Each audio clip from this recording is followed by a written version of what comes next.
আচ্ছা, সবার একটু একটা কথা শুনতে হবে, সেটা হচ্ছে এখানে যারা এসেছে কেউ কিন্তু হাসিনা কিংবা তার কোনো দোষরের ছবি দেখতে আসে নাই, প্রথমত।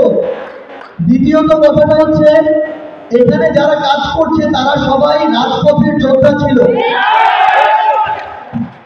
তৃতীয়ত, এটা দিয়ে একটা জিনিস বোঝা যায় যে কিভাবে আপনি যখন আপনার প্রেজেন্টেশনটা পর্যন্ত চালান সেখানে পর্যন্ত মানে হাসিনা পুরো বাংলাদেশের কালচার থেকে শুরু করে পুরো বাংলাদেশের এই যে মিডিয়া জগৎ থেকে শুরু করে সবকিছু কিভাবে নিজের আয়ত্তে নিয়ে নিয়েছিল, যে আমাদের একটা প্রেজেন্টেশনে অ্যাড হিসেবে তার ছবিটা এসেছে।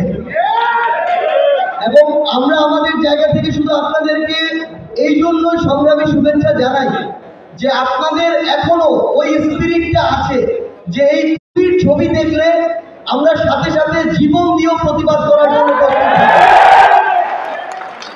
আমি আমাদের সঞ্চালক জুলাই শহীদ স্মৃতি ফাউন্ডেশনের সিইও আমি স্নিগ্ধকে আমাদের অনুষ্ঠান সঞ্চালনা করার জন্য অনুরোধ করছি। পাশাপাশি একটি জিনিস জানিয়ে রাখি, যিনি আমাদের প্রেজেন্টেশনটি চালাচ্ছেন তিনি বলেছেন তার জায়গা থেকে যে অ্যাড হিসেবে আমরা অনেক সময় ফেসবুকে বা ইউটিউবের ভিডিও দেখি না, অ্যাড চলে আসে, এরকম অ্যাড হিসেবে এসেছে।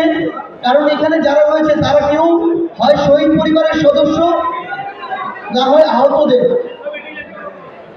এখানে আমরা তো আমাদের জায়গা থেকে জানি যে আসার কোনো সুযোগ আছে কিনা, তারপরে উনি ওনার জায়গা থেকে দুঃখ প্রকাশ করেছেন এবং এরপর থেকে ভুলেও অ্যাড হিসেবেও যেন কোনোদিন না আসে আমাদের চোখের সামনে, আমরা সেটা আপনাকে জানিয়ে রাখছি।